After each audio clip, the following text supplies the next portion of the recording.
here today. We greatly appreciate it. My name is Robin Henderson. I'm the Chief of Staff for the Austin Police Department, and I have with me Corey Robleski. He's the Commander over our training division. First of all, just want to thank the Auditor's Office for their review of our recruiting process and overall our organizational structure that we have currently at the Austin Police Department. So going through, just wanted to highlight some things that we believe are relevant. And one thing that we wanted to talk about was our current staffing and our current attrition rate. And so, Mayor, you already spoke to it. We were in a time of tremendous attrition throughout the years. Starting essentially in 2017, the first time that we fell out of contract, and then again when we fell out of contract in 2022.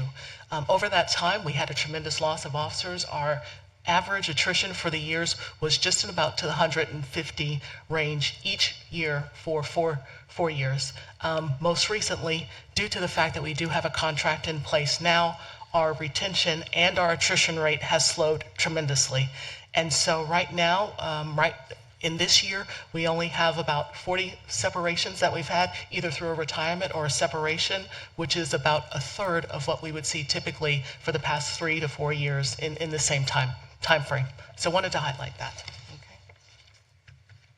Just our current structure of the recruiting, just so you'll have a sense of awareness. It has 1 commander, 1 lieutenant, 2 sergeants, 16 officers, and then we have some civilian support personnel, 11 background investigators, which are all retired APD officers who understand how to do backgrounds, what to look for, what a qualified applicant should be. We have 2 administrative staff, and then we have 1 recruitment coordinator. Our current recruiting strategies for the Austin Police Department is prioritizing the candidate experience. We want to provide, of course, exceptional customer service from the very first touch point with the Austin Police Department. We want them to know that we care and value them, and so we've set up processes in place to have a more customer-centric approach with our recruiting processes. We also have a data-driven approach. We are collecting and analyzing and utilizing data to better inform outreach and our marketing strategy efforts, and then also tracking our performances, meaning are the touch points that we're currently utilizing actually yielding qualified applicants. Also, resource optimization by increasing efficiency through continuous evaluation and improvement processes. And so making sure that we are, because we constantly have cyclical cycles, each 3 to 4 months we are opening up a new hiring cycle now that we're back under contract, and having that constant evaluation to make sure that our recruiting efforts are actually meeting our intended goals.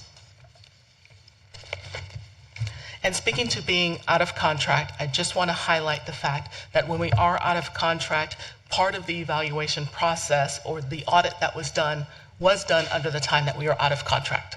So therefore, we were hindered by our recruiting efforts. First of all, there was a pause in having cadet classes. That was with the 144th cadet class. You might remember that as the pilot cadet class. Cadet classes were put on hold for just about a year.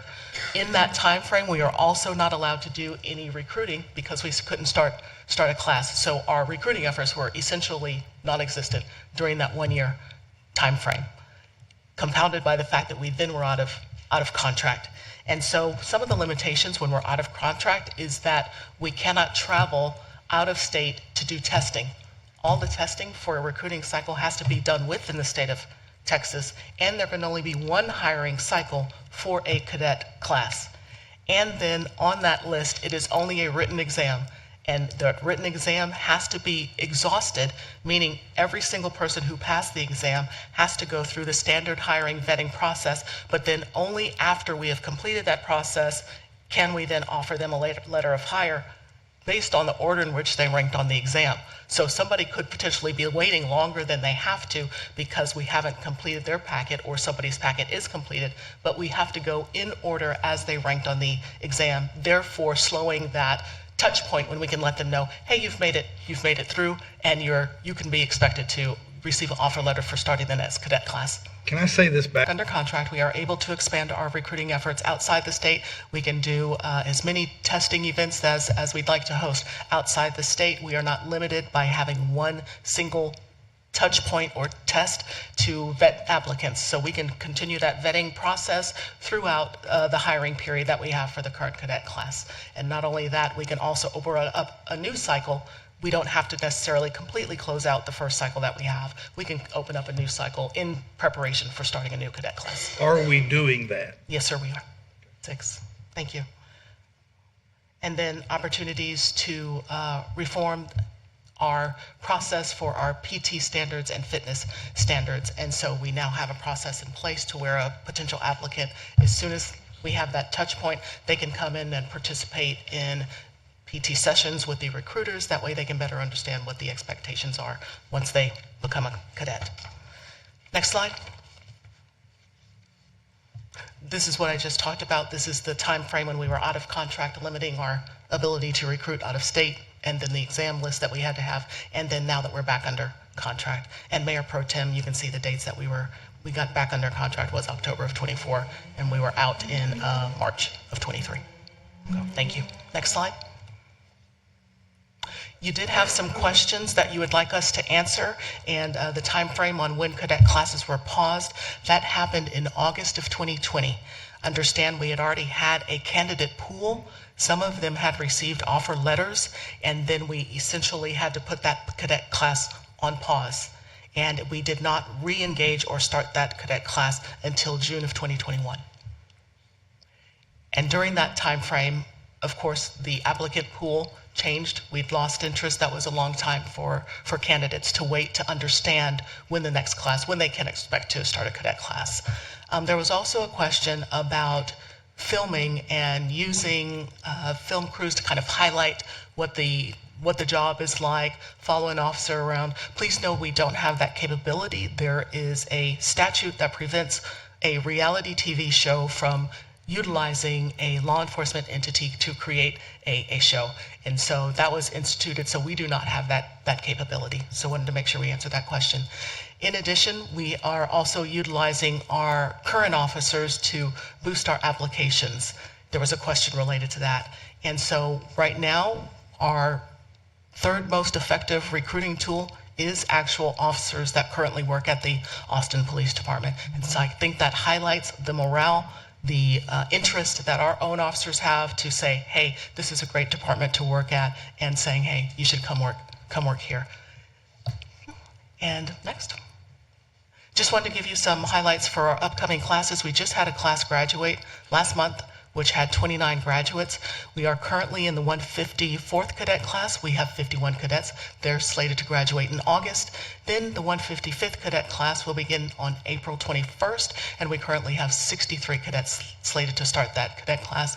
And then we have opened up the application process for the 156th cadet class, and I believe they are scheduled to start in August, right after the 154th graduates, and that is apdrecruiting.org, apdrecruiting.org. And I'm sorry, what did you say? apdrecruiting.org, apdrecruiting.org. Cool. Next slide. Cool. And so just wanted to now go over some of the things that were brought forth in the audit. And so next slide, please. So I've already covered what the recommendations were, and so just wanted to give a highlight of what we are doing to address those items that were brought forth in the audit. But please also know we were actively working on quite a few items that the auditor's office discovered when they did their audit. Of course, we want to always engage with our diverse communities. Austin is a very unique and diverse community, and we want to have a police workforce that's reflective of the police department, or reflective of the community that we serve.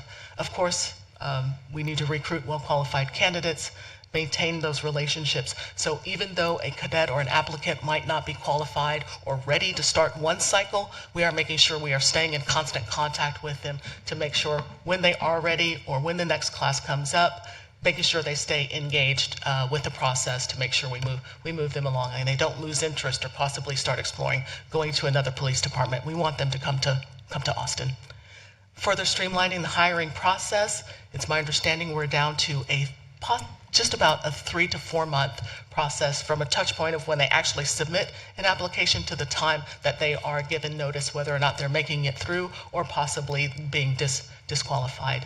We're working on maximizing cadet retention, we have a wellness coordinator that is now housed at the training academy.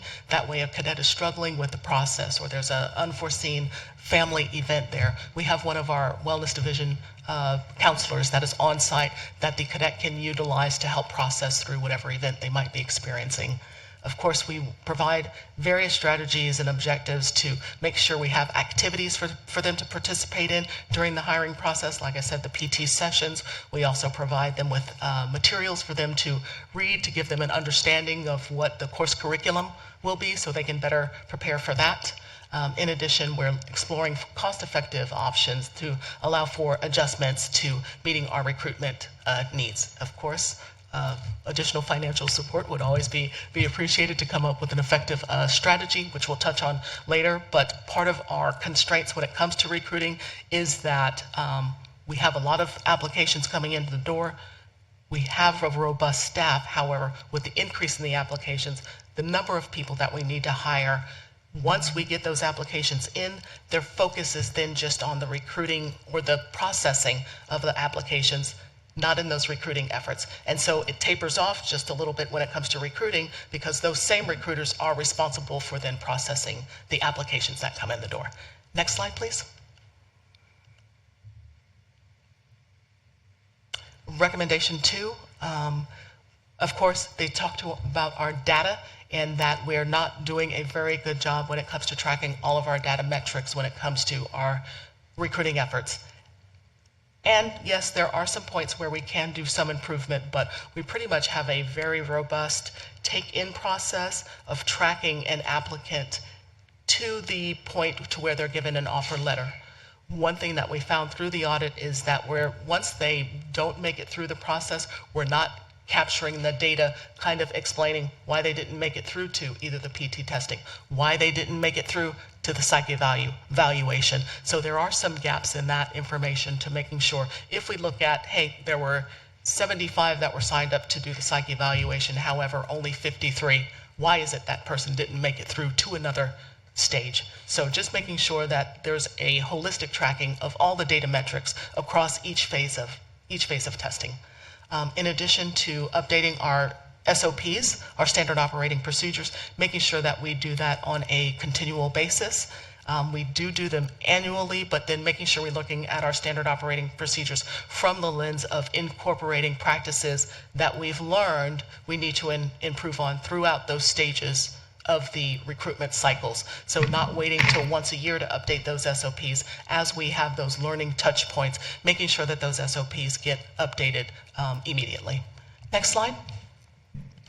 Oh, we also hired a data analyst to help us with tracking that data and making sure it's accurately entered into our system too. So one thing that we did notice with the auditor's report was that we were not sharing our social media content across all platforms that APD currently has. And so our primary APD platform for sharing, of course, information to the public about events that are going on, crime information. One thing that we did notice that brought forth through the audit was that we weren't sharing recruiting information. We do have other social media platforms that our department uses that we also weren't highlighting some of our recruiting efforts. And so now we have cross collaboration between all of those units that have robust social media platforms to make sure that we're sharing all of our recruiting efforts across all platforms of social media that the Austin Police Department currently utilizes. And next one. Wanted to create a pipeline. The auditor's office spoke to that and making sure that what we're doing has transparency. We are constantly collaborating with the community and our stakeholders to make sure that our recruiting efforts are targeting those candidates that we want to have as Austin police officers. And so we did actually just get a grant to close that gap in that high school phase, and we will be it will be a program where we're engaging with 60 high school students to not only create a pipeline for them to be interested in joining the Austin Police Department once they become age eligible, but also helping us develop a strategy for, hey, how do we put a recruiting campaign together that's going to draw interest in your age range? And so using them to help us develop the strategies, because we need to stay fresh and hip with what's going on there and what gets these younger folks' attention. And so they're going to help us with developing that recruiting strategy. In addition, we're looking to hiring a marketing professional. Like I said, we are limited with our staff that we have. Once we open application process, the focus becomes on processing those applications, and our recruiting efforts taper off just a bit. So if we had a marketing firm that could help us develop content, push out content, follow trends when it comes to social media, that would help us out tremendously. And then having supportive services for our recruits. I mentioned that we have services for our cadets that are currently hired, but when they're going through the process, if there's any supportive resources that we can provide them through that application phase, through the hiring phase, looking to do that. Next slide, please. And then wanted to highlight that we are following best practices. We wanted to make sure, of course, that we are always looking to the industry standards professionals to make sure that what we're doing is appropriate, right, legitimate.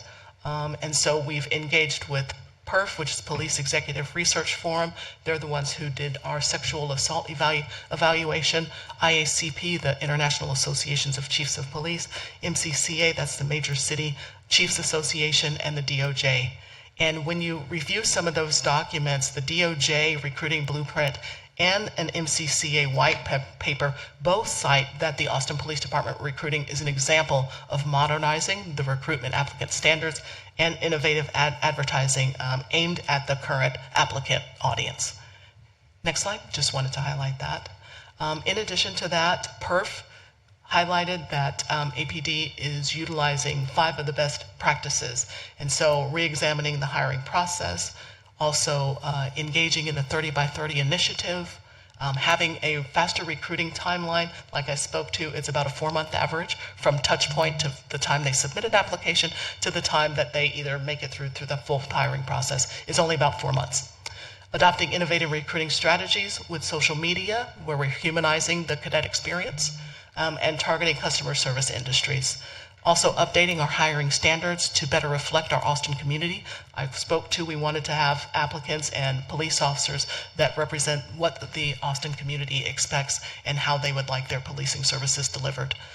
In addition to our recruiting incentives, and so we have partnered with Texas A&M Commerce, and essentially once a cadet graduates and gets off probation, they are able to earn a bachelor's degree essentially for free through the city tuition reimbursement program. In addition, building community support, like I spoke to, it's our grant-funded program that will be engaging with 60 youth this summer to increase that, or close the gap with that pipeline that we were missing with that younger age group, starting at the high school level. And essentially, I believe, next slide, that is all.